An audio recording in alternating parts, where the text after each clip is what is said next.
Bonjour à tous. Alors, aujourd'hui, live exceptionnel sur une technologie de rupture qui va changer notre vie à tous. Vous allez entendre de plus en plus parler de la blockchain. La blockchain, on en entend déjà un peu parler, mais c'est assez flou. On en entend surtout parler pour de mauvaises raisons. Les médias nous expliquent qu'il s'agit d'un moyen de recycler de l'argent sale. Vous découvrirez que ce n'est absolument pas le cas. Et pour parler de cette blockchain, eh bien, j'ai l'honneur d'interviewer ce soir Isabelle, qui est une spécialiste mondialement reconnue, qui travaille pour les plus grands groupes, des groupes du CAC 40. Donc, elle a une expertise qui est vraiment énorme et vous pourrez poser toutes les questions que vous voulez poser. Donc, l'idée de ce live, c'est vraiment d'être interactif. Si vous voulez poser des questions, vous allez sur la page Facebook de La Gauche m'a tué, vous écrivez votre question en commentaire. Je vais l'avoir en commentaire ici sur la station de stream. J'ai déjà Estelle qui me dit que c'est cool. Donc, bonsoir Estelle. Hein, et donc, on essaiera d'être pédagogique. La pédagogie, c'est la spécialité d'Isabelle. Alors, Isabelle, pour commencer ce live, j'aimerais un petit peu que tu te présentes. J'aimerais que tu nous parles de ton parcours scolaire. Et ensuite, on expliquera la connexion, ce qui a fait qu'à la suite de tes études, tu t'es retrouvé plongé dans l'univers du Bitcoin et de la blockchain. Au tout début, c'était vraiment les pionniers. Hein. Donc, c'est quelque chose d'intéressant. Est-ce que tu pourrais nous parler de ton cursus scolaire, s'il te plaît? Oui, avec plaisir. Bonsoir. Oui, alors j'ai un parcours ingénieur. Donc, je suis diplômée à la fois de Centrale en France et d'un master de mathématiques financières à New York, à Columbia University. Et donc, je suis ingénieure spécialisée en mathématiques et je me suis spécialisée notamment en finance. Mais suite à ça, j'ai pas travaillé immédiatement en finance, bien que j'ai eu déjà des opportunités dès la fin de mes études, mais j'ai choisi plutôt d'aller dans le conseil parce que j'avais envie de comprendre le monde du business après avoir bien exploré le monde de la finance. Mais la vie a fait que je suis finalement un petit peu revenue vers le monde de la finance aujourd'hui. D'accord. Alors, pour ceux qui ne le savent pas, moi, je suis un petit peu dans les orientations, car j'ai mes fils qui sont actuellement en train d'entrer en école d'ingénieur. Centrale, c'est le gratin, c'est le NEC plus ultra. C'est ce qu'on appelle une école du top 11. C'est comme ça qu'on les désigne. Donc, c'est une performance en soi. Intégrer Centrale, c'est déjà très, très beau. Donc, c'est un C'était parcours pas évident pour remarquable. moi. C'était Hein. pas si évident. Alors, ce qui est assez marrant, c'est que Centrale, j'ai fini par me spécialiser en mathématiques et puis à Centrale, ce qui était effectivement le top du top. Mais il faut savoir que dans ma première année de prépa, j'étais nulle en maths. Donc, je partais vraiment de très loin et j'ai même eu une note éliminatoire à un concours de première année. J'ai eu 4 sur 20 à l'épreuve de maths. D'accord. Donc, Bon, comme quoi, tout est possible et il suffit de, quand on s'accroche et un jour le déclic arrive et c'est là que tout est possible. bon, eh ben, une belle leçon de ténacité alors. Hein. Oui, Bravo. merci. Alors, donc là maintenant, on va passer à ce moment déclencheur qui va faire que tu vas passer des mathématiques à la blockchain, alors que c'est vraiment quelque chose qui est tout nouveau, c'est un peu un truc de geek. Hein, comment est-ce que c'est arrivé? Comment as-tu eu cette idée?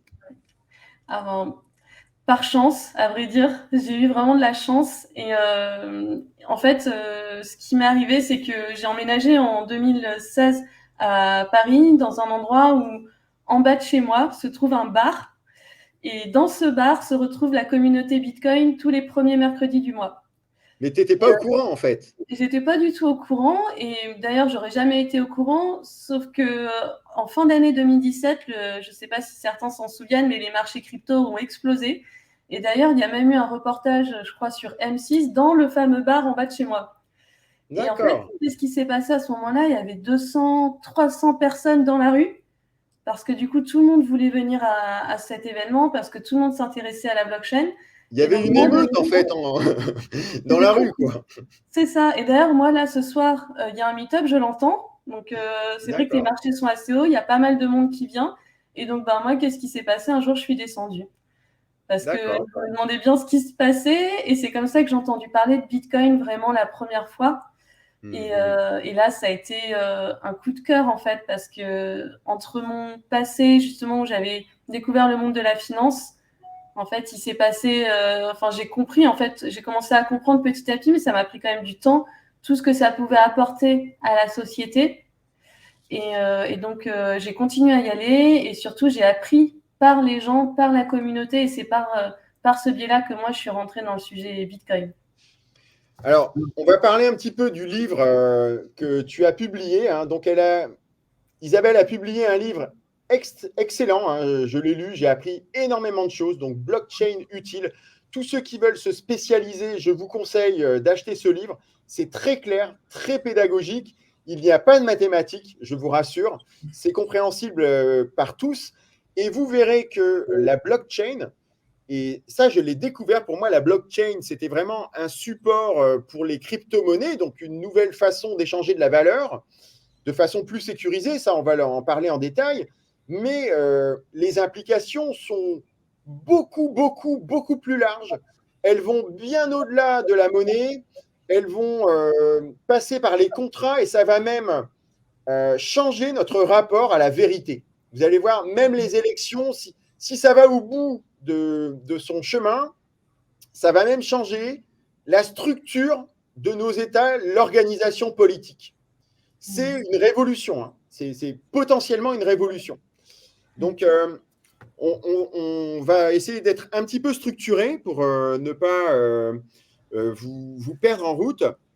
Donc, on va passer à la première vraie question sur la blockchain, puisque là, on parlait surtout d'Isabelle et de son parcours. Donc, la blockchain, Isabelle, ça a été inventé par une personne ou un groupe de personnes, on ne sait pas trop, caché derrière un pseudonyme. Et l'idée, c'était de créer une nouvelle monnaie, ce fameux Bitcoin dont tout le monde a déjà entendu parler. Est-ce que tu pourrais nous faire le distinguo entre le Bitcoin et la blockchain? Mm. Oui, alors la blockchain, c'est une des composantes de Bitcoin. C'est la façon dont on stocke l'information. Et donc, pour donner une analogie, c'est comme si Bitcoin, c'était un gâteau au chocolat et la blockchain, c'est la farine. Donc, c'est uniquement un des ingrédients qui permet de faire, par exemple, Bitcoin ou les crypto-monnaies. Euh, si on est vraiment sur la définition stricte de ce que c'est que la blockchain, c'est juste une base de données. Après, on peut avoir quand même une définition un peu plus large, et c'est notamment celle que je donne dans mon livre. On parle aussi, quand on parle de la blockchain, du logiciel qui permet de maintenir cette base de données. Et Bitcoin, le logiciel, c'est aussi le logiciel Bitcoin. Et donc, dans Bitcoin, on a une blockchain qui permet de stocker les données qui se trouvent dans Bitcoin. D'accord. Alors, donc, la blockchain, c'est un moyen de stocker de la donnée. Donc ça, on le comprend bien. On a tous des disques durs à la maison, donc on stocke de la donnée. Et on va essayer d'aller un peu plus loin. Donc, est-ce que tu pourrais nous expliquer ce que la technologie blockchain apporte de nouveau? Qu'est-ce que ça a de plus qu'un disque dur, finalement? Alors, un disque dur, on peut effacer les données, tout simplement. Pourquoi on peut les effacer? Parce que donc on va avoir un disque dur avec la donnée une fois dessus. Et en fait, quand on a un logiciel blockchain, le concept, c'est qu'on va appliquer la décentralisation, de sorte qu'au lieu de stocker que sur un disque dur, on va stocker sur plein de disques durs. En faisant ça, si moi, sur mon disque dur, j'efface la donnée, comme elle va être encore existante ailleurs, ça veut dire que la donnée va continuer d'exister. Et donc, avec la blockchain, on crée un registre qui est euh, infalsifiable, ineffaçable. Et Et pourquoi c'est mondial. En fait, c'est comme si les disques durs étaient répartis sur la Terre entière. C'est ça exactement? qui est fort, quoi. Et surtout, ça a une autre caractéristique qui est très forte, donc, parce qu'à la rigueur, rendre une donnée extrêmement sûre, sinon on a un autre moyen de le faire, c'est de la garder secrète. Donc si moi j'ai de la donnée, par exemple, même sur mon disque dur ici, il n'est pas connecté à Internet, elle est très sûre, ma donnée, puisque personne ne peut y accéder, aucun hacker ne peut l'effacer. En fait, avec la blockchain, on arrive à avoir un niveau de sécurité équivalent, voire supérieur, mais en rendant la donnée publique. Et donc, c'est ça qui est révolutionnaire et c'est ça qui permet de créer ce que moi j'appelle de la vérité numérique, digitale. C'est d'avoir une donnée à la fois extrêmement sécurisée et sûre, c'est-à-dire qu'on ne puisse pas modifier après coup, et publique. Et donc, si jamais des personnes malveillantes détruisent des lieux de stockage, donc des lieux de stockage de données, ça ne détruira pas l'information. Oui, le but d'ailleurs de Bitcoin, parce que la blockchain a été inventée finalement à l'occasion de Bitcoin.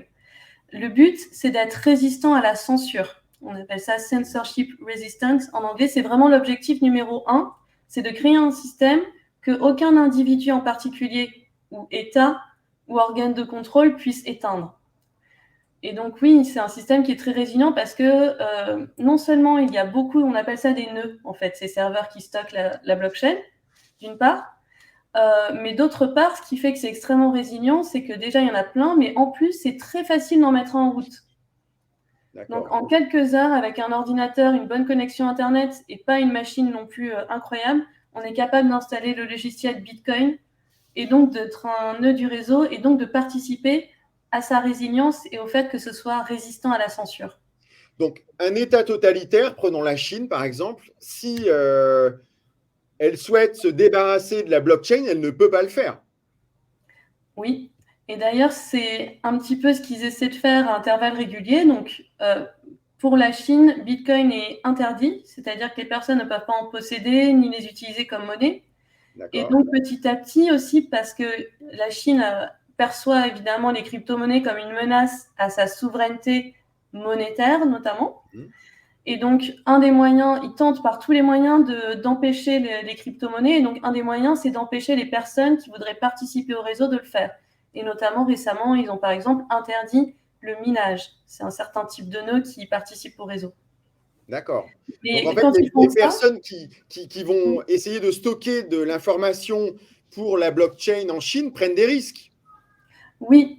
Et d'ailleurs, alors ce qui s'est passé, donc la Chine a interdit les mineurs. Donc les mineurs, ils ont un rôle clé parce que c'est grâce à eux que, enfin, c'est des nœuds un peu particuliers qui sont essentiels au réseau et qui dépensent de l'énergie électrique pour faire fonctionner le réseau. Et donc, on avait très peur quand la Chine a interdit le minage parce qu'on savait qu'en Chine, il y avait quand même peut-être 30% des mineurs de la planète. Donc, on s'est dit, est-ce que le réseau va tenir bon? Est-ce qu'on va avoir assez de ressources, malgré cette interdiction par la première puissance mondiale quand même Et en fait, oui. Et ça a été une très, très bonne nouvelle qui a eu lieu cet été.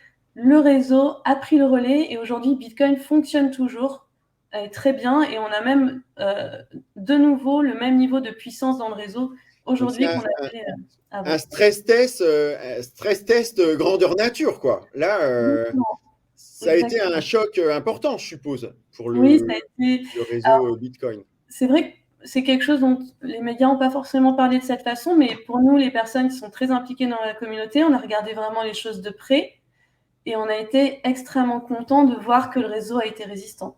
Bon, alors, excellente nouvelle. Donc, si je résume ce que tu nous as dit jusqu'à présent, l'information qui est stockée dans la blockchain, elle est infalsifiable, personne ne peut la modifier, personne ne peut l'effacer.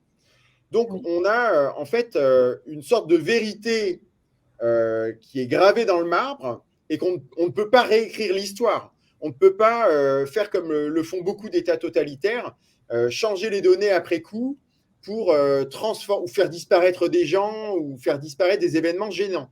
Donc, en fait, ça m'amène à la question suivante. La blockchain peut-elle être vue comme une machine à vérité ultime? Alors oui, c'est une analogie que j'utilise dans mon livre et que j'aime bien effectivement dire. Pour moi, la blockchain, c'est l'inverse de l'histoire.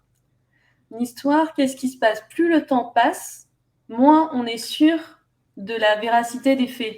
Puisque plus le temps passe, plus le souvenir est lointain et plus surtout l'information a pu être modifiée entre-temps par parfois certains régimes politiques où on réécrit l'histoire en permanence. Dans le cas de la blockchain, c'est l'inverse. C'est-à-dire que plus la donnée est ancienne, plus elle est sûre. Parce qu'avec le système de chaîne de blocs, en fait, on ajoute des blocs les uns derrière les autres et chaque bloc, si vous voulez, c'est comme un verrou supplémentaire qu'on ajouterait sur une porte. Et donc, plus le temps passe, plus il y a de blocs, plus on a ajouté de verrous sur la porte et donc plus une donnée qui est ancienne ne pourra plus être modifiée après coup. Ça demanderait un travail et une énergie électrique trop importante pour le modifier. Oui, oui, complètement. Bon. Alors, là, on va prendre de la hauteur. Hein, on parle de vérité et bon, moi, j'ai eu une éducation chrétienne et ça m'a rappelé immédiatement une phrase que j'ai beaucoup entendue. Donc, dans les évangiles, il est marqué, Jésus lui dit, « Je suis le chemin, la vérité et la vie. » Donc, la question, la voilà. Penses-tu qu'il y ait une part de mystique dans la blockchain? Puisque c'est la première fois qu'on a une vérité infalsifiable, une donnée dont on est vraiment sûr et certain. Donc là, on rejoint une vérité pure, en quelque sorte. Est-ce qu'on peut voir la blockchain comme quelque chose avec une part de mystique, où on rejoint en fait ce message? Alors, oui, clairement, il y a une quête d'absolu, un peu transcendantale par rapport à ce que pourraient faire les humains, mais où par contre, on n'associe pas forcément ça à quelque chose de spirituel, mais plus à quelque chose d'informatique et de mathématique, sur lequel on va faire reposer ce socle de vérité. Mais c'est vrai que quand vous évoquez cette question du mysticisme, enfin d'une dimension mystique, pour moi, ça me fait penser également à la question de la foi. Et dans Bitcoin, il y a clairement un paramètre de foi qui fait que ça fonctionne. Donc, il y a eu un petit groupe de personnes d'abord qui a cru que ça pouvait fonctionner. Ce petit groupe a grossi. Et aujourd'hui, si le système fonctionne, il ne fonctionne que sur une seule chose, c'est la foi, la croyance que les personnes ont dans ce système pour croire que c'est un bon système, c'est un système fiable et c'est un système qui a sa place et qui apporte quelque chose dans nos vies. Donc, il y a vraiment... et d'ailleurs, c'est aussi pour ça que pour moi, Bitcoin est une monnaie, parce que les monnaies reposent aussi sur une forme de foi, en fait, la croyance. C'est un contrat de confiance, une monnaie, hein, en fait, c'est ça. Hein. Exactement, et donc c'est un contrat de confiance avec une politique économique d'un État qui va utiliser l'instrument monétaire pour appliquer sa politique, en fait. Et donc, quand on a foi dans une monnaie et pas dans une autre, et d'ailleurs, quand on n'a plus foi dans une monnaie, qu'est-ce qui se passe? C'est ce qui se passe un petit peu en ce moment. On achète de l'or. Ouais. Et donc, c'est bien une preuve qu'on se dit, mais attendez, si l'État, il imprime l'argent, ça veut dire que s'il y a plus d'argent, que moi, on ne crée pas plus de valeur, tout le monde comprend le problème de l'inflation. Et donc, évidemment, le premier réflexe, c'est de se dire, mais moi, j'ai pas envie de m'appauvrir. Et donc là, ça, quand on pense ça de sa monnaie, c'est qu'on commence à perdre la foi, en fait, dans son système et dans la façon dont il est géré. Et donc, dans Bitcoin, on a décidé de remplacer cette foi qu'on pouvait avoir en des individus par la foi dans un système qui est entièrement codé, transparent et prédictible. Et c'est vraiment d'actualité, parce que là, on parle de foi et de confiance dans la monnaie. Bon, le pouvoir d'achat, c'est la première préoccupation des Français. Ils comprennent que la crise sanitaire, ça s'est soldé par une pluie d'argent public, donc par une planche à billets magistrale. Et ils voient bien que le pouvoir d'achat de la monnaie est en train de diminuer. Il suffit d'aller au supermarché pour s'en rendre compte.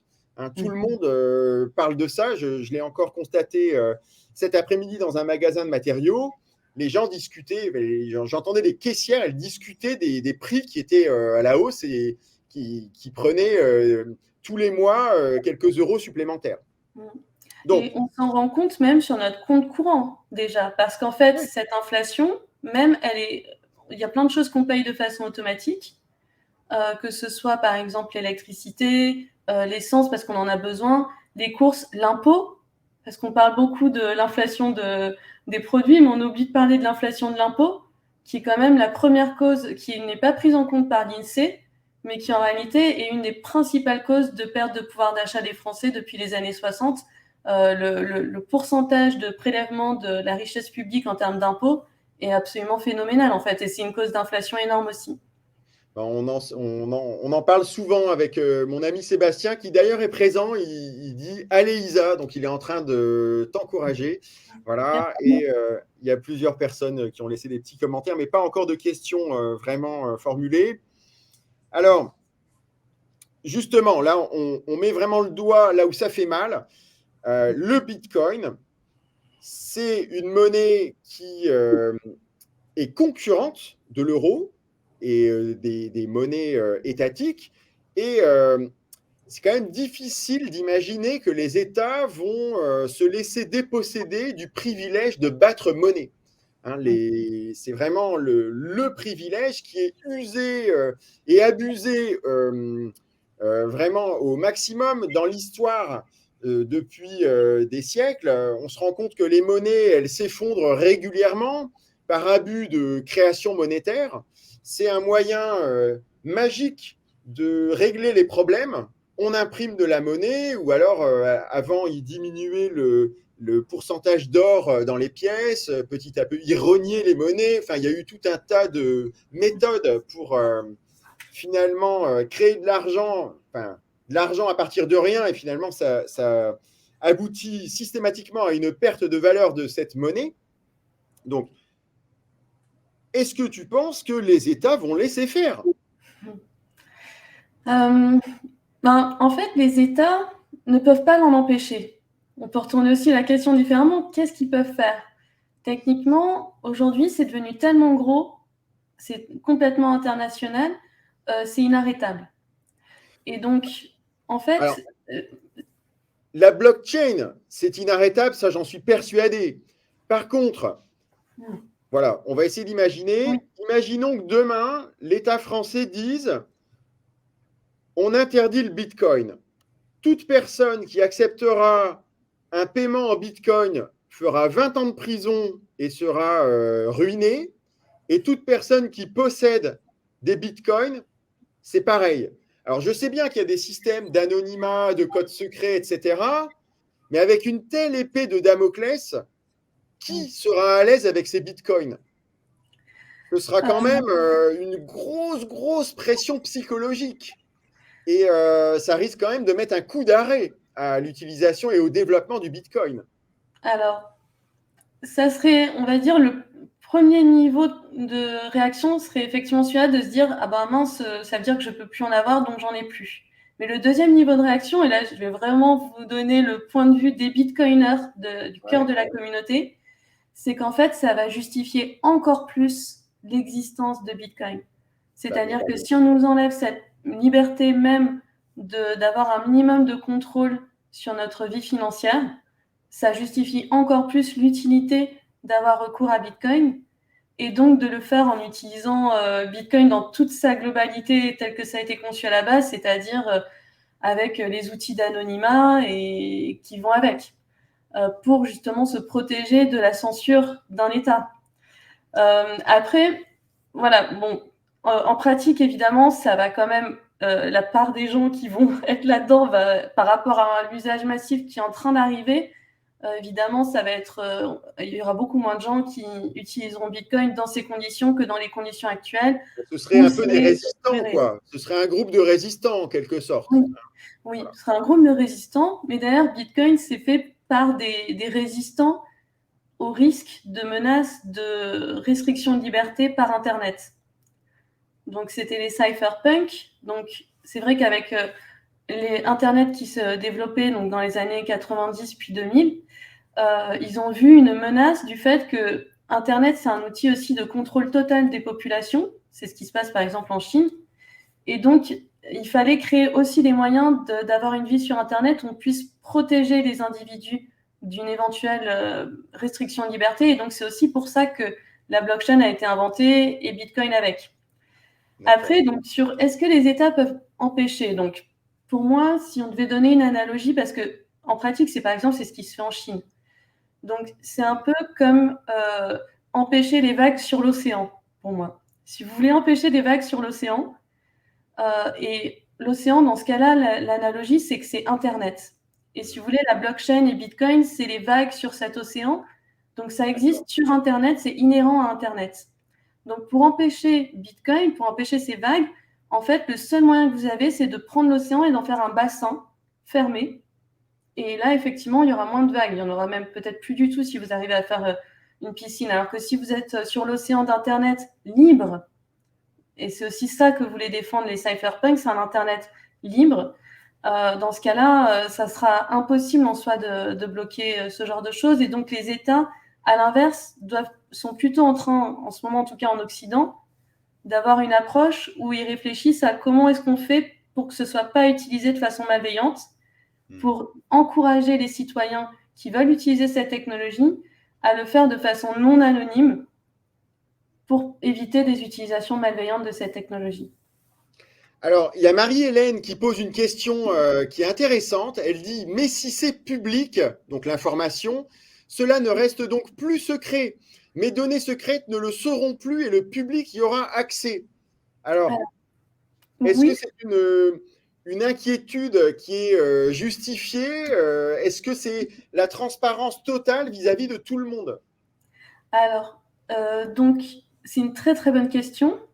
Parce que ça me donne l'occasion d'expliquer un petit peu plus en détail, parce que c'est vrai que c'est dans le détail aussi qu'on comprend l'intérêt de la blockchain. Donc en fait, ce qu'on rend public, c'est le moyen surtout de vérifier que quelque chose s'est passé, en l'occurrence des transactions d'une personne à une autre. Mais ce qu'on met de base dans la blockchain, c'est qu'on utilise du chiffrement, donc de la cryptographie, partout, de sorte que, en fait, on peut vérifier les choses, mais on ne peut pas décoder la chose si on n'avait pas l'information de base, en général. Donc, par exemple, un moyen de, si on veut, par exemple cette vidéo, admettons, moi, je vais l'enregistrer, par exemple, sur mon ordinateur, je vais créer une preuve de cette vidéo, je vais la mettre dans la blockchain. Mais je vais mettre dans la blockchain que la preuve, je ne vais pas mettre la vidéo. Mais ça me permettrait, dans 20 ans, par exemple, si quelqu'un me dit « mais non, vous n'aviez pas fait cette vidéo », je vais pouvoir donner une preuve. Si j'ai gardé la vidéo, je lui dirai « prends cette vidéo, regarde, il y a une preuve dans la blockchain ». Et donc, on peut utiliser la technologie en préservant quand même la confidentialité, mais en utilisant ce pouvoir de vérité numérique. Alors, je ne sais pas si ce n'était pas trop compliqué, peut-être ce que je viens d'expliquer. Je ne sais pas si c'est clair. Non, mais c'est bien. Alors, on continue à rebondir sur quelques questions et puis après, je reviendrai au fil du live. Puis si on n'arrive pas à finir, on pourra faire un deuxième épisode éventuellement, une autre fois. Donc, il y a Sébastien qui nous demande, pour plus tard, qui des applications potentielles de la blockchain, quid, je pense qu'il voulait dire quid des applications potentielles de la blockchain en immobilier? Comment rassurer les gens en liant les cryptos à des actifs physiques? Il y a deux questions, en fait, Sébastien. Il y a deux questions, alors. Sur la blockchain et l'immobilier, donc, bon, il y a eu une annonce récemment qui a fait beaucoup de bruit en Allemagne, où ils ont annoncé envisager, donc au niveau de l'État, d'utiliser des technologies comme la blockchain pour la question du cadastre. Alors, ça cause beaucoup de débats dans la communauté parce que, en fait, ce qu'on pense aussi, c'est que l'État, il gère très bien le cadastre pour la simple et bonne raison que, en fait, il taxe les transactions.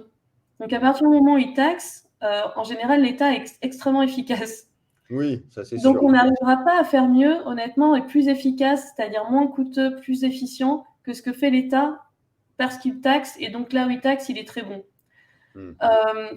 Après, la question de, en plus, l'autre problématique, quand on parle de ces sujets où, en fait, il y a, et donc là, ça va répondre un peu à la deuxième question, c'est quand il y a un actif physique, effectivement, et sa représentation dans la blockchain, comment on lie les deux? Donc, ce qui est vrai, c'est que le pouvoir certifiant de la blockchain, il fonctionne pour des données qui sont déjà numériques. Et donc, dans quelle mesure est-ce que ça peut fonctionner pour un objet physique? Pour moi, c'est quand même, on va pouvoir raconter un événement qui se passe de façon numérique et on va pouvoir le certifier. Mais par contre, pour un objet physique, on va perdre le lien à terme. Donc, on pourra faire que des points à certains moments de l'histoire de la vie de l'objet, mais on n'aura pas une continuité de vérité par rapport à, par exemple, qui possède l'objet. Voilà, ça. Alors, peu conceptuel peut-être. Je vais essayer de rebondir sur l'actualité. Là, j'évoquais en début de live le fait que les médias parlent beaucoup de la blockchain comme d'une espèce de succursale de réseaux mafieux qui s'en servent pour blanchir de l'argent. Et c'est assez contradictoire avec ce que nous avons découvert, c'est-à-dire le fait que finalement c'est un grand livre ouvert de la vérité dans lequel on ne peut pas cacher ou réécrire des informations après coup. Donc, voilà la question. C'est si la blockchain se généralisait, donc pour toutes les transactions financières par exemple, la corruption serait-elle toujours possible? Ah bah, je pense effectivement que non. Alors, ça dépend. Alors, en fait, la blockchain, dans son fonctionnement actuel, c'est pseudonyme, on appelle ça. Donc, si vous pouvez associer un pseudo à une personne, dans ce cas-là, vous pouvez savoir qui, par exemple, a touché les fonds. Mais si vous ne pouvez pas associer le pseudo à une personne, dans ce cas-là, ce pseudonyme, il permet d'être anonyme. Donc, c'est une question qui est très compliquée, mais bon, si on reste d'un point de vue très pragmatique, par exemple, récemment, la police en France, d'ailleurs, grâce à l'étude de Bitcoin et de la blockchain, a pu accélérer le démantèlement de certains réseaux criminels. Parce qu'en réalité, ils ont pu, une fois qu'ils mettent la main sur une adresse, voir à quelles adresses ça a été envoyé. Et de là, ils ont réussi à créer des liens entre des personnes. Et donc, ils ont pris tout le réseau, quoi. Donc, ça a pu aider. Ça a demandé aussi un travail d'investigation technique, mais au niveau européen, il y a des compétences déjà policières qui permettent d'utiliser la blockchain plutôt comme un atout pour démanteler certains réseaux. Oui, donc finalement, pour des malfaiteurs, la blockchain, c'est pas du tout une bonne affaire. C'est beaucoup moins sécurisé qu'une bonne vieille valise de billets. Oui, la valise de billets, ça reste quand même le moyen ultime intraçable contre d'ailleurs lequel les États sont en train de se battre en essayant de créer les fameuses crypto-monnaies d'État. Ouais. Oui, bien sûr. Et puis donc finalement, ça démonte quand même pas mal l'argument des journalistes qu'on entend en boucle, comme quoi la blockchain faciliterait le travail des réseaux de malfaiteurs. Hein, ce n'est pas du tout le cas, au contraire. Non, et d'ailleurs, aujourd'hui, par exemple, il y a une part beaucoup plus importante des dollars en circulation qui sont utilisés à des fins criminelles que la part des bitcoins en circulation.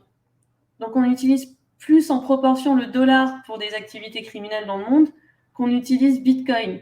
Ouais, bah ça, c'est une information capitale. Donc, ça veut dire que les professionnels du crime ont sous-pesé les avantages et inconvénients des deux monnaies, et donc le bitcoin est plus vertueux de ce point de vue-là. Alors, en fait, là, dans les gens qui sont en train de nous écouter, il y a beaucoup de personnes ordinaires, et ce qu'on dit, c'est peut-être pas encore vraiment concret. Donc, j'aimerais bien que tu puisses nous dire ce que ça va changer, allez, on va dire à court terme, dans la vie des Français ordinaires, d'ici, allez, disons 5 ou 10 ans. Qu'est-ce qui pourrait changer avec la blockchain pour le Français ordinaire, pour le Français moyen? Alors, déjà, en fait, très concrètement, en ce moment, et d'ailleurs, à horizon 5 à 10 ans, je pense aussi que c'est le cas, c'est déjà un moyen de s'enrichir et de se protéger contre l'inflation. Parce qu'aujourd'hui, les crypto-monnaies, c'est quand même des investissements qui ont... Alors, attention, je mets plein de warnings, faites très attention, c'est extrêmement risqué parce que c'est très volatile, en fait. Le risque, c'est le fait que un jour, le prix, c'est 60 000. Le lendemain, ou 3 jours après, le prix il tombe à 15 000. Donc, c'est très volatile, c'est très risqué parce que si vous investissez quand ça vaut 60 000 et qu'une semaine après, ça vaut 15 000, vous avez perdu 45 000, en fait.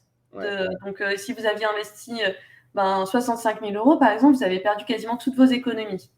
Donc, effectivement, c'est très volatile. Mais par contre, ce qu'on observe, c'est qu'à long terme, investir dans les crypto-monnaies, c'est des investissements. Déjà, c'est accessible à partir de 1 euro. D'accord. Donc, par exemple, Oui, j'ai parce une que amie. je crois que le Bitcoin qui coûte cher, il est subdivisé en plus petites fractions qu'on appelle des satoshi, si j'ai bien compris, hein. Oui, Voilà. exactement, exactement. Et donc, c'est accessible à partir de 1 € avec des applications. C'est vraiment accessible à tout le monde. Vous n'avez pas besoin de demander à votre banquier. En fait, vous le faites vous. Là, dans les 5 minutes, vous pouvez acheter pour 20 € de Bitcoin, par exemple. Hmm. Et ce qu'on observe, c'est que c'est le meilleur investissement qui puisse être aujourd'hui en termes de la valeur que ça prend. Alors, pourquoi aussi? Parce que donc c'est par rapport à ce qu'on décrivait sur l'inflation. Donc, l'inflation, c'est quoi? C'est les États qui font la planche à billets, donc qui impriment, qui impriment, qui impriment. Bitcoin avait la vocation d'être résistant à l'inflation dès sa création, comme de l'or, parce que dès le début a été planifié le fait qu'il n'y aurait que 21 millions de bitcoins en tout. Donc, il n'y a pas de planche à billets possible là. Il n'y a pas de planche à billets possible, et même la planche à billets, elle est programmée pour. Donc, on émet en ce moment 6,25 bitcoins toutes les 10 minutes. On crée 6,25 bitcoins toutes les 10 minutes. Donc, c'est très peu. Et dans quelques années, on va diviser ça par 2. Donc, on imprime de moins en moins vite. Et donc, la rareté, elle est inhérente, c'est déflationniste. D'ailleurs, c'est un système qu'on appelle déflationniste d'émission de monnaie. C'est l'inverse de l'inflation. Et donc, c'est intéressant d'avoir ça. Et donc, je pense que c'est déjà un moyen de changer, enfin, d'améliorer la vie de beaucoup de gens. C'est d'avoir une petite épargne, mais à la hauteur de ses moyens, dans cette classe d'actifs qui est en train d'émerger et qui a un potentiel intéressant. Et À condition d'avoir le cœur bien accroché toutefois. Parce oui, que c'est vrai que ça fait un peu les montagnes russes, si j'ai bien compris, hein. alors il faut évidemment avoir effectivement le cœur bien accroché. Donc pour ça, il faut avoir un horizon d'investissement qui soit long, donc 5 ans minimum. Donc pas de l'argent dont vous auriez besoin dans 6 mois, par exemple. Une autre façon de faire aussi, donc moi, une start-up française d'ailleurs que j'adore, qui s'appelle Stackinsats, il propose un plan épargne Bitcoin. Donc en fait, vous pouvez programmer d'acheter tous les mois pour 10 ou 20 € de Bitcoin. Et donc ça, c'est un très très bon moyen d'éviter ce problème de montagne russe. Donc il y a toute une théorie financière derrière ça, hein, qui Ça fait un explique que, lissage, en fait, hein, d'accord. en fait, on lisse exactement. Et donc là, par exemple, on est très haut en ce moment, on est proche du plus haut jamais atteint. Donc dans un mois, soit le prix, par exemple, Bitcoin, c'est à peu près 60 000 $, soit le prix, ça va être le double, soit le prix, ça va être 2 fois moins dans un mois. C'est possible. Et donc l'avantage d'acheter tous les mois, c'est que si c'est 2 fois moins dans un mois, vous achèterez moins cher. Si c'est 2 fois plus dans un mois, vous avez déjà acheté ce mois-ci, donc vous avez déjà fait un bon investissement. Et en fait, dans tous les cas, vous êtes gagnant à long terme en faisant un petit achat tous les mois. C'est une façon de dynamiser un peu son épargne. Et je pense que dans un contexte d'impression monétaire massif, c'est un très très grand service à rendre à tout le monde. C'est une diversification possible pour limiter pour répartir les risques, disons. Exactement. Et après, pour revenir à ta question sur le fait que l'État puisse interdire, par contre, ça c'est vrai que c'est une des menaces sur le prix potentiellement. C'est que si des pays comme la France, du jour au lendemain, interdisent Bitcoin, le prix va baisser. Et donc ça va quand même menacer aussi l'épargne de pas mal de gens qui aujourd'hui en bénéficient. Alors, donc, on va passer de la finance aux élections, puisqu'on est en période électorale, hein. Là, il y a un vote pour le Congrès des Républicains. Ils sont en train de faire un vote électronique, justement. Et il y a beaucoup, beaucoup de gens qui se posent des questions, notamment au moment de l'élection américaine, où Joe Biden a été élu. Le camp de Donald Trump l'a accusé de fraude électorale, notamment en ce qui concerne les votes électroniques, parce qu'il y avait une partie des gens qui ont voté de façon électronique. C'est très difficile de se faire une opinion là-dessus, puisque la donnée n'est pas vraiment conservée. Enfin, c'est pas transparent, quoi, hein. Ou tout au moins, la donnée peut être effacée après coup. Donc, est-ce que Bitcoin peut avoir un rôle à jouer pour trancher ce genre de polémique? Parce que la polémique, elle n'est même pas encore terminée, je crois, aux États-Unis, hein. Le camp Trump n'a toujours pas avalé sa défaite. Donc, est-ce que Bitcoin peut être une solution pour ce genre de problématique? Potentiellement, oui. Alors, par rapport à la définition que je donnais au début de la blockchain, qui permet d'avoir une donnée à la fois sécurisée, sur laquelle on ne puisse pas revenir, et publique, je pense que ça correspond exactement à ce dont on a besoin dans le cas d'un vote électronique. Donc, ça serait pseudonyme parce qu'on ne veut pas savoir qui a voté quoi, mais on aimerait pouvoir avoir le compte des votes visible et vérifiable, surtout par tous, Et non n'importe modifiable, parce et que... non modifiable. Et non modifiable. Donc oui, Ouais. ça aurait plein de qualités pour ça. Après, la difficulté, c'est que pour avoir ça avec la blockchain, ce dont on a besoin, c'est d'avoir la décentralisation. Donc le fait d'avoir plusieurs nœuds, donc les fameux serveurs, qui sont indépendants les uns des autres et indépendants d'un organe de contrôle. Parce que au final, si c'est l'État qui met en place une blockchain du vote, si l'État a le contrôle de la blockchain, en fait, on n'a plus besoin de blockchain puisque l'État a le contrôle dessus. Donc Ouais. l'État pourrait modifier la donnée qu'il y a dedans. Non, Donc il ça, faut absolument que ça soit décentralisé et qu'un seul intervenant ne puisse pas modifier, bien sûr. exactement. Et donc ça pourrait venir plutôt d'initiatives citoyennes que d'initiatives finalement gouvernementales de mettre en place ce type de système. Parce que ça serait que des citoyens indépendants les uns des autres, d'ailleurs de plusieurs bords politiques, voire de plusieurs pays, qui mettraient en place ce type de solution pour avoir un vote transparent, indépendant des États. Mais après, est-ce que les États accepteraient de reconnaître un vote qui soit enregistré par un système qui viendrait des citoyens et hors de contrôle de l'État? C'est moins évident. Bah, c'est quand même envisageable, puisque en fait, on parle de blockchain, mais il faut bien que les gens comprennent qu'il n'y a pas une, mais il y a des blockchains. Hein, il y a la blockchain du Bitcoin, il y a la blockchain de l'Ethereum, il y en a sans doute d'autres, mais moi, je ne suis pas au courant. Hein, c'est à Isabelle qu'il faut demander. Mais la blockchain du Bitcoin, elle est vraiment infalsifiable, elle a fait ses preuves. Donc, c'est vrai que si les votes sont enregistrés sur cette blockchain du Bitcoin, a priori, il y a vraiment moyen d'avoir confiance, hein, puisque ça fait Ouais. quand même 12 ans qu'elle existe, si je ne me Mmh. trompe pas. Donc en Mmh. 12 ans, sans un seul raté, je pense qu'on peut dire qu'elle a fait ses preuves, cette blockchain. Oui, c'est une très bonne idée. C'est une très très bonne idée parce que on pourrait utiliser effectivement Bitcoin comme un moyen de certifier la validité des votes électroniques, par exemple. Et ça serait pertinent, oui, parce qu'effectivement, comme ça existe depuis plus de 10 ans, comme tu le dis justement, bah, on a une confiance dans le fait que Bitcoin devient difficile à corrompre. C'est incorruptible en fait. Mm. Alors là, la question suivante, c'est peut-être un rêve, mais justement, j'aimerais te poser une question, puisque là, j'ai la chance de parler à la meilleure spécialiste française, sans doute. Donc, moi, je m'intéresse beaucoup aux TPE, aux entrepreneurs. C'est un peu une cause que je défends. On fait pas mal d'actions pour leur venir en aide. Et l'idée, ce serait de leur simplifier la vie au maximum. Parce que quand on discute avec les artisans, toute la partie paperasse, comptabilité, c'est vraiment pas leur tasse de thé. Ils ont horreur de ça. Et donc là, on va parler d'un cas de figure.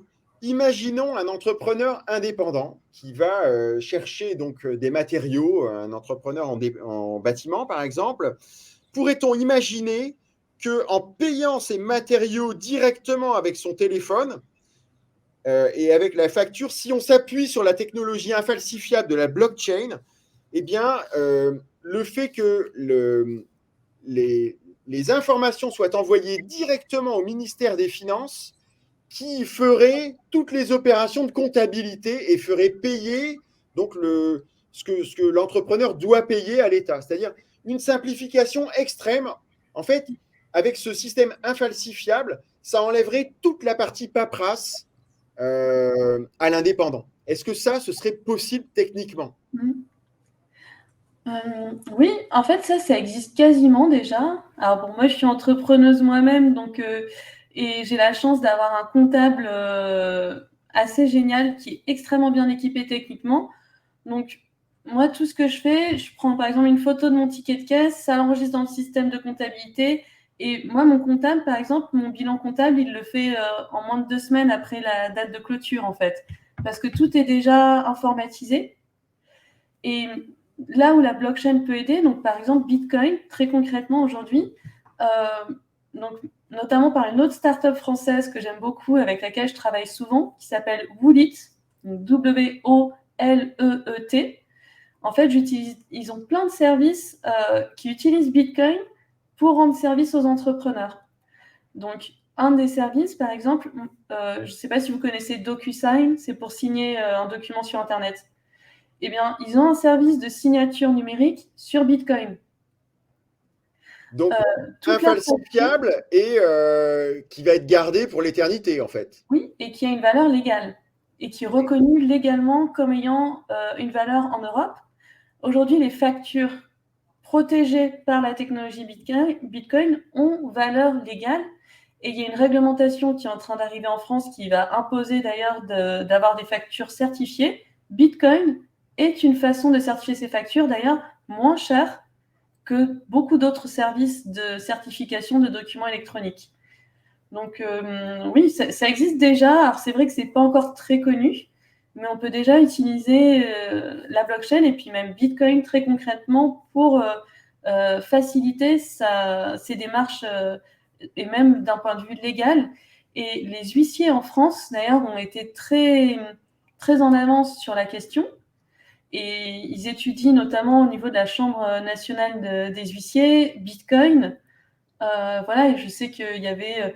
c'est vraiment étudié très sérieusement. Et aujourd'hui, certains huissiers proposent, et d'ailleurs, moi, j'ai eu l'occasion de le proposer à certains de mes clients, d'utiliser, par exemple, Bitcoin pour protéger la propriété intellectuelle. Donc aujourd'hui, il y a beaucoup de marques de luxe en France, un très grand nombre de marques de luxe, qui utilisent Bitcoin pour protéger leur création. Donc ça, c'est vrai que peu de gens le savent, mais en fait, on utilise déjà aujourd'hui Bitcoin parce que sa valeur certifiante est reconnue par des huissiers de justice notamment. Et dans pas mal de pays, c'est reconnu comme étant quelque chose qui a une vraie valeur de vérité. Donc, en fait, il y a une puissance de simplification qui n'est pas encore exploitée complètement, mais qui est colossale. Oui. On peut même imaginer qu'il y ait des métiers qui disparaissent. Parce que dans le cas que j'étais en train d'évoquer, si on peut envoyer nos factures directement à un ordinateur qui serait à Bercy, par exemple, qui calculerait tout ce que les gens doivent payer automatiquement, ça fait que finalement, le comptable, il ne sert plus à rien. On pourrait presque imaginer qu'avec cette valeur certifiante de l'information envoyée via la blockchain, eh bien, il y a des professions intermédiaires qui disparaissent. D'ailleurs, le comptable, en fait, il est imposé en France parce qu'on nous demande d'avoir des comptes certifiés. Mais en soi, on pourrait très bien, et d'ailleurs je pense aussi qu'avec l'amélioration des outils et le fait qu'on va tous aussi se mettre au numérique, parce qu'il faut aussi que voilà, on soit à l'aise avec les outils, petit à petit, on sera tous capables de très bien faire notre comptabilité. Et si en plus elle est certifiée par une technologie comme celle de la blockchain, on n'aura plus besoin d'un comptable pour certifier les comptes, en effet. Et d'ailleurs, ça serait certifié même de façon plus fiable qu'avec un humain qui regarde, puisque ça serait la réalité du flux financier qui pourrait être certifié. Alors, est-ce qu'on peut voir la blockchain comme une technologie disruptive qui serait une sorte de destruction créatrice schumpeterienne? Donc là, je reprends la théorie de Schumpeter, qui est un économiste très célèbre, qui dit que quand il y a une rupture technologique, il y a des métiers qui disparaissent, mais ils disparaissent pour mieux laisser la place à de nouveaux métiers qui vont les remplacer, pour rendre plus de services aux gens. Est-ce que c'est ça la blockchain finalement? Oui, très clairement, parce que par la décentralisation, on cherche notamment à désintermédier. Et donc, en fait, en décentralisant sur des machines et en laissant un logiciel faire loi, on veut se passer d'organes de contrôle humain.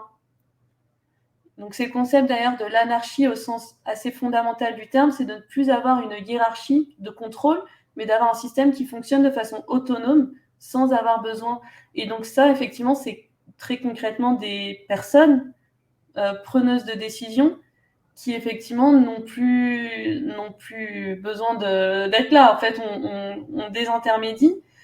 Après, mais évidemment, on crée aussi beaucoup de valeurs par ailleurs et puis plein de nouvelles opportunités de métiers. Donc, puisque c'est le code qui devient loi, écrire ce code, le penser, devient en fait le travail que faisaient finalement ces personnes de contrôle. Si on veut contribuer à penser une nouvelle organisation entre êtres humains, finalement, le code devient un moyen de faire cela. Mais Et concrètement, pour les gens, bon, enfin, moi, j'ai mes enfants qui sont dans des âges où on est en train de penser à ce qu'ils vont faire plus tard. C'est une information à prendre en compte pour l'orientation, là. Parce qu'il y a donc enfin, c'est pas le moment de les lancer vers la comptabilité, par exemple. C'est pas forcément un métier d'avenir. Hein. non, en effet. Et alors, tu disais par exemple qu'ils vont vers des études peut-être d'ingénieur. Donc, Oui, moi-même, j'ai fait des études d'ingénieur et en fait, ce que j'ai vécu, c'est que en école, mes professeurs m'enseignaient ce que eux avaient appris 20, 25 ans avant, bah, quand c'est ils toujours étaient comme étudiants. ça, hein, bien sûr. Et donc, la réalité de quand on sort de l'école et que j'ai pu partager avec tous mes camarades, c'est qu'en fait, le numérique a complètement envahi tous les métiers d'ingénierie. Donc en fait, par exemple, on apprend la mécanique des fluides, donc c'est pour faire voler les avions, il faut faire des calculs très complexes de mécanique. Et donc nous, Mhm. en école d'ingénieur, on prenait une feuille, un stylo, et on faisait du calcul, extrêmement difficile d'ailleurs. C'est très très difficile le calcul de mécanique des fluides, Ouais, c'est très difficile. Mais en fait, ça n'existe plus du tout. Tout est fait sur ordinateur. Ce calcul-là, personne ne le fait à la main. Ça n'a aucun sens. Donc, le ouais. métier aujourd'hui d'ingénieur aéronautique qui fait de la mécanique des fluides, c'est un programmeur. C'est Oui, quelqu'un oui, qui est mais seul et qui fait... c'est ce que je me retiens de dire à mon fils. Mais bon, là, on n'est plus du tout sur le sujet, mais allez, ça va durer 2 minutes. Là, j'ai donc un de mes fils qui est en maths P. Il est en train d'apprendre à faire du dessin industriel à la main. Bon, enfin, je ne sais pas si c'est encore vraiment très pertinent. Enfin, ça développe sans doute un peu d'habileté, mais je crois qu'il n'y a plus personne qui fait du dessin industriel à la main actuellement. Enfin, je pense, par exemple, on parle beaucoup des métaverses et de la réalité augmentée en ce moment, de la réalité virtuelle. Ben, par exemple, la mécanique, je pense qu'on gagnera beaucoup en compréhension, même en étant ingénieur, en étant capable d'avoir des expériences immersives plutôt que des dessins. Et donc, finalement, être capable de les créer ou de les utiliser, ces expériences immersives, peut-être que, bon, alors là, je parle peut-être de quelque chose qui arrivera dans 10, 15 ans dans ces métiers-là, mais je pense que c'est plutôt vers, voilà, après, bon, il faut bien apprendre et commencer quelque Bon, part. bah, donc, en fait, pour vraiment conclure sur cette question destruction créatrice, il y a des métiers qui vont disparaître. Et par contre, il y aura certainement de grands besoins de personnes qui codent. Hein. Donc, mieux vaut apprendre le code que la comptabilité actuellement. Oui, Voilà, oui, ça semble plus d'avenir. Mm. Alors, donc là, on va essayer de répondre un peu à certaines des revendications du bloc populaire, les gilets jaunes, etc., qui ont l'impression d'être dépossédés de leurs droits, de leur liberté, de leur propriété. Et l'idée, ce serait de savoir si la blockchain peut, entre guillemets, rendre le peuple ou les Français ordinaires vraiment propriétaires de leur monnaie. Parce que là, actuellement, quand on a des euros sous le matelas, par exemple, bon, bah, il suffit que l'État se mette à faire tourner la planche à billets à fond, et puis les euros cachés sous le matelas, bah, ils fondent en quelque sorte. Ils perdent du pouvoir d'achat. Donc, est-ce que la blockchain, on peut dire que c'est un outil qui va rendre à la population, au bloc populaire, eh bien, la propriété de ses avoirs?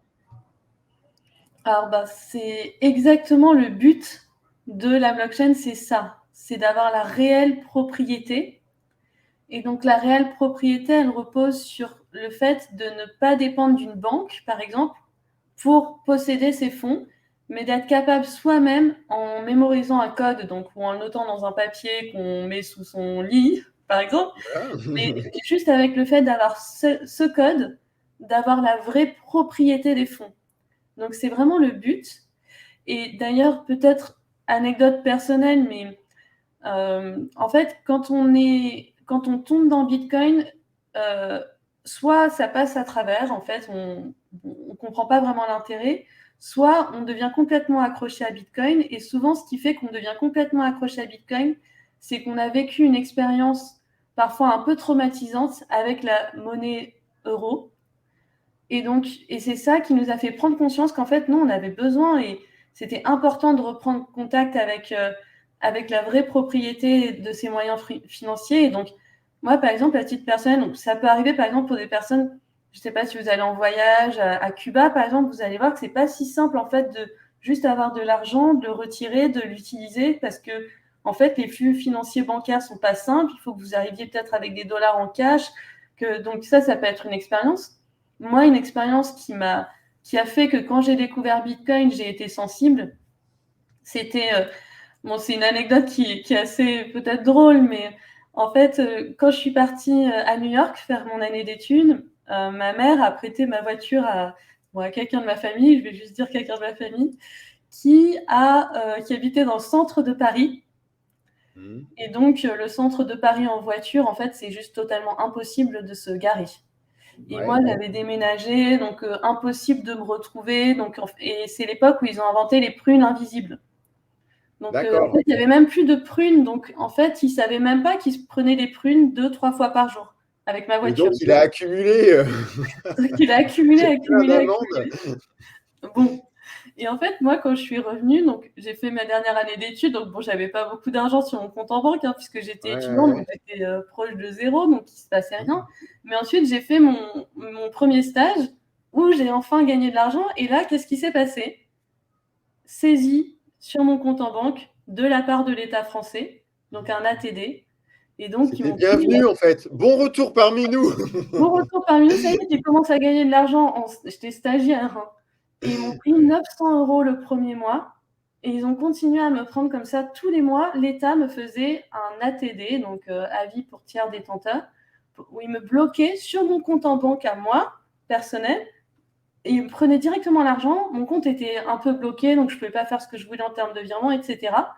Oui, Pour là, quelques tu as vraiment pris conscience que tu n'étais pas propriétaire de ton compte en banque, en fait. Exactement, on n'est pas propriétaire de l'argent qu'on a sur son compte en banque. Eh Et oui. donc ça a Alors, été. il y a une question très intéressante de Laurence. Donc, bonsoir Laurence. Elle dit, j'y ai pas pensé en fait, donc c'est vraiment bien qu'il y ait de l'interaction. Elle dit, quand l'électricité viendra à manquer et les câbles sous-marins Internet, que deviendront vos codes? Imaginons qu'il y ait une panne d'électricité géante. Qu'est-ce qu'on fait?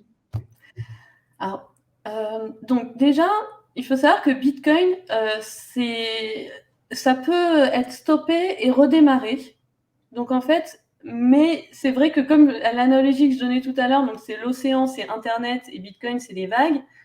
Ben, c'est vrai que s'il n'y a plus Internet, bon, bah, il n'y a plus de vagues, hein. Enfin, vous n'avez plus D'accord. d'intérêt. Mais le jour où on rallume, par contre, vos codes que vous auriez notés sur un papier, par exemple, donc on utilise beaucoup de moyens physiques qui ne sont pas sur Internet, justement, pour se protéger et pour que quand ça redémarre, donc vous auriez quand même toujours vos fonds le jour où Internet redémarre et que toutes les personnes dans la planète qui avaient des ordinateurs où ils faisaient tourner le logiciel Bitcoin recommencent à faire tourner le logiciel. Mais d'un point de vue résilience, c'est vrai que si pour une raison X ou Y, il y a une panne durable d'électricité, bon, bah, Bitcoin, on ne peut plus s'en servir pour faire des transactions. Après, ce serait à l'échelle, il faudrait que ce soit à l'échelle planétaire. Alors oui, c'est la monnaie d'Internet. On ne va pas se cacher. Ah, Bitcoin, c'est la monnaie d'Internet, ça existe que sur Internet. Donc, c'est différent de l'or, d'ailleurs, pour ça. ouais. L'or, s'il n'y a plus d'Internet, ben, vous avez toujours de l'or. Donc, dans Ouais, un scénario apocalyptique, ouais. voilà, après que le fait qu'il n'y ait plus d'électricité, je pense qu'on tend plutôt vers un monde où il y en aura de plus en plus. Et on a quand même un beau projet en ce moment au niveau mondial. C'est peut-être le projet le plus ambitieux à l'échelle de l'humanité qui se passe en France, qui est le projet ITER. Oui. Donc peut-être qu'à une échelle de peut-être 50 ans, on aura une source d'électricité infinie. Et Avec la donc, fusion nucléaire, mais avec oui. la fusion nucléaire, donc c'est peut-être on arrive peut-être au contraire dans une époque où l'électricité sera en abondance totale. Bah ça, c'est un sujet que je suis de près. J'espère faire un live. Je ne t'ai pas dit, Isabelle, mais je suis professeur de physique, moi, hein. Donc, la fusion nucléaire, ça me passionne. Tous les phénomènes physiques, je fais une veille scientifique quotidienne. Et c'est vrai que c'est un projet magnifique. Et en plus, il y a de la concurrence, puisqu'il y a des projets privés aux États-Unis et dans d'autres pays. Et la concurrence, ça améliore en général, c'est stimulant, quoi, hein, ça améliore la qualité des offres. Un peu de compétition, ça fait du bien pour faire accoucher un projet aussi ambitieux. Oui, oui. Bon, D'ailleurs, alors, c'est un des moteurs aussi de la blockchain, la compétition. En fait, c'est bon. Après, bon, je vois qu'on arrive déjà à l'heure, mais Bitcoin, ça repose donc sur la technologie, mais ça repose aussi sur la théorie des jeux, qui fait que les ça gens c'est ont tous intéressant. des Et on va déborder un intérêts. petit peu là, parce que ça c'est intéressant. Et donc, Donc, la théorie des jeux, c'est quoi précisément? la théorie des jeux, c'est le fait que tout le monde ait intérêt à ce que ça fonctionne. Et donc, par exemple, la théorie des jeux, et donc là, ça fait le lien aussi avec l'électricité dont on parlait. Donc, et on le sait, on en entend pas mal parler, Bitcoin consomme beaucoup d'électricité pour fonctionner. Et donc, ça veut dire qu'il y a des personnes qui achètent de l'électricité pour faire fonctionner le réseau Bitcoin.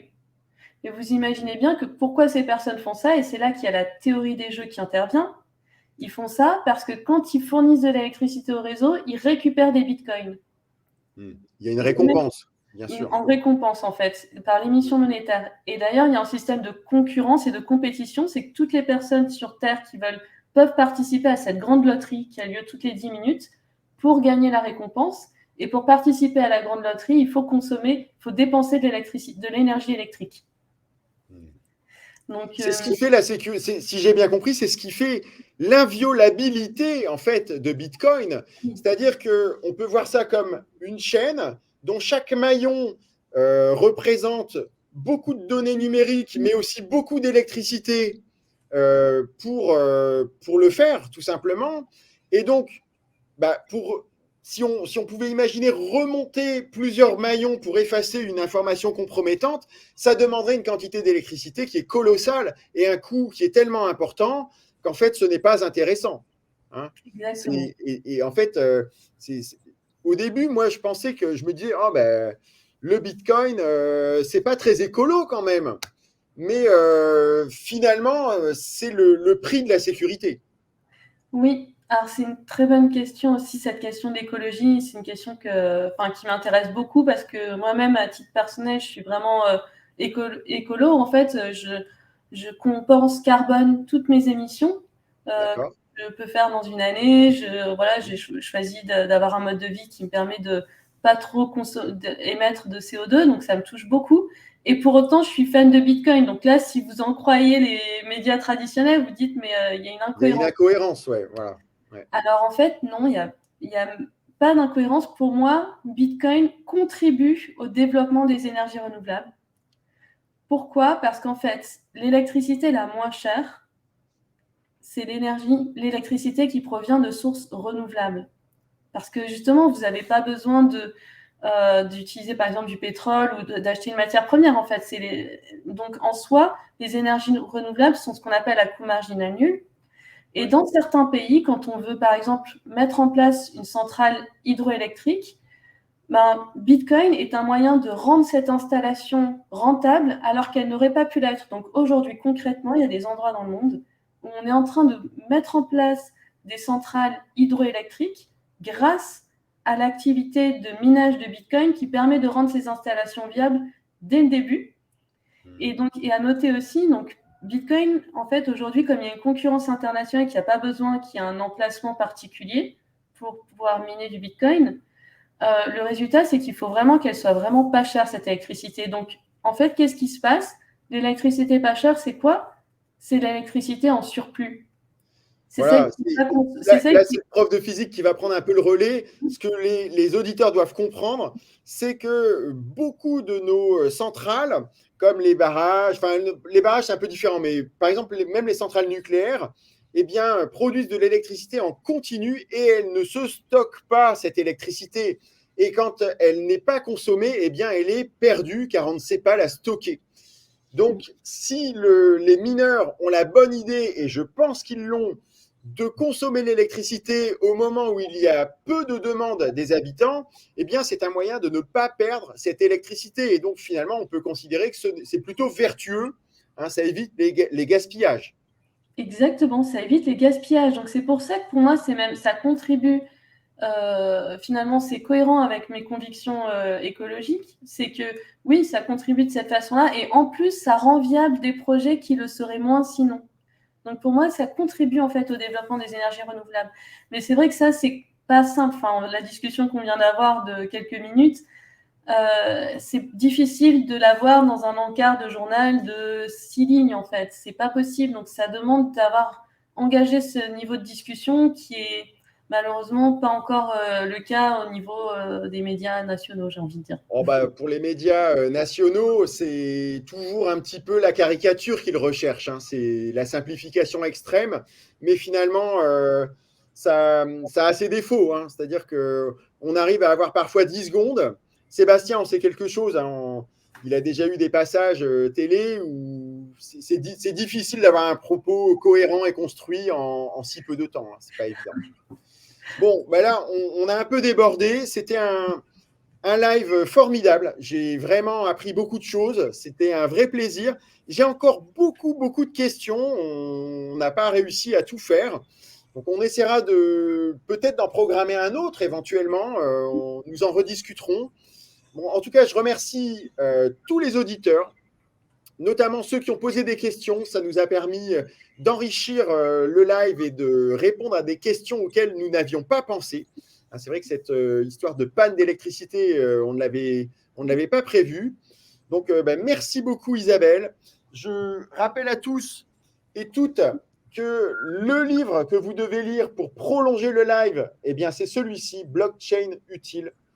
Merci infiniment Isabelle. Merci. Et très bon meet-up Bitcoin qui est situé juste à l'étage d'en dessous, hein, voilà. Bonne soirée à tous. Merci beaucoup. Bonne soirée.